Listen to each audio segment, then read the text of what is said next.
Alors finalement, qui peut entreprendre? Puisqu'il y a cette façon de voir les choses, on se dit en Afrique, surtout en Afrique francophone, il faut avoir un diplôme avant de faire quelque chose. Est-ce que vous, par exemple, vous aviez commencé alors que vous n'aviez aucun diplôme, et on a vu là où vous êtes arrivé. Lorsque si vous devez dire aux jeunes aujourd'hui le profil de l'entrepreneur, qu'auriez-vous répondu? Alors, heureusement, en fait, c'est le seul domaine où on n'a pas besoin de diplôme. C'est-à-dire que, d'abord, naturellement, nous sommes appelés à entreprendre. Naturellement. Pourquoi? Parce que Dieu nous a créés en étant dépendants de notre environnement. C'est-à-dire que nous respirons. Imaginez que dans cette salle, que nous soyons étouffés ici, et qu'il y ait un petit vent ou bien une petite fenêtre quelque part. Naturellement, nous allons tous entreprendre, en fait, pour pouvoir trouver des moyens pour pouvoir respirer et mieux respirer. Et donc, évidemment, tout le monde peut devenir entrepreneur, mais tout le monde ne deviendra pas entrepreneur parce qu'il faut travailler pour identifier les besoins, et c'est le rôle de ce monde qui est en train d'être mis en place. Donc, nous allons dire en fait aux jeunes qu'il n'y a pas de certificat à avoir en fait pour entreprendre, et je pense même que c'est un atout que de ne pas avoir de diplôme pour entreprendre. Pourquoi je l'ai dit? L'exemple simple que je vais donner, c'est l'exemple où souvent, on veut que le jeune, quand il a la licence ou bien le master, c'est en ce moment-là qu'il va commencer à observer le besoin. Sauf que déjà à ce moment-là, il a déjà, comme on appelle, un diplôme ou une assurance, et donc il peut trouver un emploi. Et donc, quelque part, s'il décide d'entreprendre, donc de prendre un risque, les parents vont lui dire, mais tu as déjà quand même une offre d'emploi, est-ce que ce n'est pas un risque que tu prends en laissant une activité déjà qui peut te procurer un bien immédiat que de te lancer dans l'incertitude.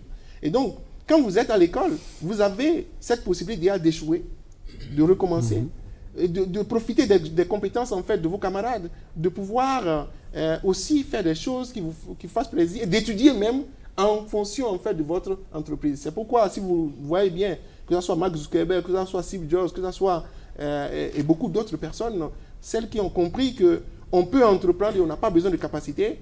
Quand vous êtes entrepreneur et que vous allez dans une entreprise, personne ne vous demandera votre diplôme. Par contre, si vous voulez offrir le même service, mais cette fois-ci en étant employé dans la structure, on vous demandera en premier lieu qu'est-ce que vous avez comme diplôme. Alors cela nous amène à aborder un autre aspect. Le jeune commence à entreprendre, mais justement, le challenge, c'est de continuer de rester durable dans l'entrepreneuriat. Hakim Achou, quelle est la clé pour entreprendre de façon durable et pérenniser ce qu'on a mis en place? Il serait prétentieux de ma part de pouvoir résumer ça en quelques minutes, mais je peux dire une seule chose, c'est de savoir échouer. Pérenniser, c'est quoi? C'est être en paix, être périn, c'est-à-dire pérenne. Pérenne, c'est quelque chose qui nous permet d'être en paix dans le temps. Être en paix dans le temps, c'est ne plus avoir de commandes extérieures, d'être autonome. L'autonomisation des étudiants, des enseignants, des entreprises, des institutions, des États eux-mêmes. Et à cette échelle-là, on peut voir l'entrepreneuriat comme étant une initiative d'institution. Créer quelque chose, créer un environnement. Plutôt que d'être dépendant de l'environnement, soyons plutôt créateurs de son environnement. Faisons en sorte d'influencer et faire en sorte de pouvoir produire un environnement qui convient à l'ensemble de la communauté à laquelle on appartient. Merci. Alors, Ibrahima Théolam, tout à l'heure, Hakim Achou a parlé du fait de savoir échouer. Donc, ça veut dire que l'entrepreneur doit apprendre de ses échecs.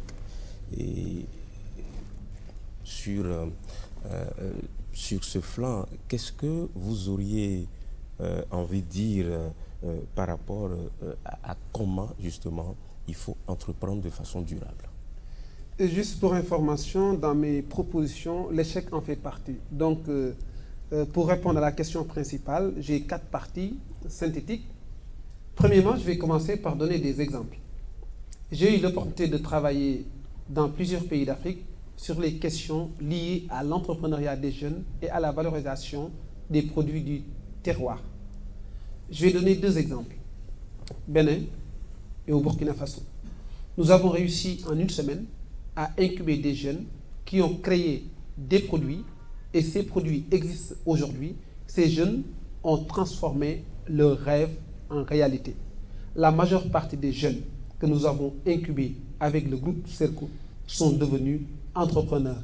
Donc, pour passer au deuxième point, ces jeunes ont réussi à observer de façon précise l'environnement sur lequel ils évoluent. Et ils ont compris dans l'environnement, une dame qui produit du savon, si on étudie sa chaîne de valeur, on peut trouver nous-mêmes en tant que jeunes des possibilités de création de valeur tout en apportant une valeur ajoutée dans son produit et en même temps nous créons notre propre emploi. Exemple, une femme qui produit un savon artisanal, en tant que jeune j'ai appris du marketing, je peux lui faire un plan marketing pour que ce savon puisse être produit dans d'autres quartiers. Je peux réfléchir à ce que ce savon puisse être vendu dans les pharmacies en changeant le packaging. Je peux réfléchir aussi à un outil, à un instrument pas sophistiqué qui permet de couper le savon de façon très précise. Donc finalement, l'entrepreneur, c'est une personne qui sait observer son environnement et qui reste convaincu que tôt ou tard, lorsqu'il va produire des efforts, il peut réussir son ambition. Et je vais faire la transition avec l'échec. L'échec, je le définis ainsi. Il fait partie du parcours de la créativité. C'est-à-dire la personne qui a inventé le micro, elle a mis en place un process avec des fils, avec d'autres instruments pour fabriquer. Peut-être à la première tentative, elle n'a pas réussi son ambition principale. Elle a poursuivi son chemin. À la fin, elle a un micro. Et ce micro qu'elle a créé, peut-être il a été amélioré à plusieurs reprises. Donc il faut commencer, il faut essayer, il faut mettre la main à la pâte. Et pour terminer, en essayant, il ne faut jamais avoir le doute de ce que vous pouvez produire tant que vous n'avez pas commencé. Et pourquoi je vous le dis? Parce que généralement en Afrique, si vous commencez un projet, le regard de l'autre est très important du point de vue de votre créativité. Vous allez commencer quelque chose, quelqu'un va vous dire non, stop. Si on avait entendu d'autres personnes qui étaient derrière nous, aujourd'hui, on n'aurait pas eu la possibilité d'être invité ici pour donner notre point de vue sur l'entrepreneuriat. Ce qui veut dire, à un moment donné, nous nous sommes dit, nous avons des idées, nous avons des opportunités, nous allons y aller et nous allons réussir nos ambitions. Et généralement, les personnes qui vous jugent, à mon sens, ne sont pas à la hauteur. Généralement, les personnes qui vous jugent ne sont pas plus percutantes que vous. Parce qu'au moins vous, vous avez osé créer ou réfléchir pour créer, mais l'autre qui n'a jamais créé va vous dire, n'essaye pas, tu es jeune, tu ne peux pas, il te reste du temps. Et dans d'autres pays, la construction a commencé sur l'essayage. Donc je vous invite, chers jeunes, d'essayer et surtout profiter de l'ensemble de nos interventions pour enrichir vos contenus. Merci. Docteur Alain Kampouchichi, ça fait effectivement 20 ans. 20 ans, c'est un parcours, c'est beaucoup de péripéties, votre expérience sur la question de la durabilité en matière entrepreneuriale. Pour moi, en fait, pour construire une entreprise durable, il faut être dans la remise en cause permanente. Il faut être dans l'innovation, c'est-à-dire que la remise en cause permanente, c'est le fait de ne jamais se satisfaire de quelque chose qu'on a fait. Parce que toute chose, dès qu'elle est faite, en fait, a des insuffisances. Et il faut chercher à l'améliorer. Et vous pouvez, comme exemple simple, voir l'iPhone depuis l'iPhone jusqu'à l'iPhone 8 aujourd'hui. Et de comprendre que, justement, le fait dès lors que quelque chose apparaît, nos désirs étant illimités, okay, l'homme veut améliorer en permanence. Et donc, c'est la même chose qu'il y a pour l'entreprise qu'il y a également pour le client qui va vouloir acheter vos services. Et donc, si vous ne vous positionnez pas, vous vous positionnez juste sur l'import-export. C'est-à-dire que lorsque j'achète quelque chose et puis je revends, etc. et tout, ce n'est pas une activité pérenne parce que dès lors que quelqu'un d'autre sur le marché viendra, offrira un meilleur prix ou bien un meilleur service que vous, vous disparaissez. Par contre, si vous êtes à l'écoute de vos clients, de votre environnement, de ses besoins et que vous vous remettez en cause de façon permanente, vous serez dans l'initiative également de réponse permanente. Vous allez vous adapter de façon permanente et c'est à ce prix-là que votre entreprise va évoluer. Vous avez parlé par exemple de Serco, on était au niveau des collèges. Ça a évolué. En 98, au moment où on avait des besoins de formation au secondaire, ce n'est plus la même chose aujourd'hui. On a commencé par l'université et après on a dit aujourd'hui il faut aller au-delà.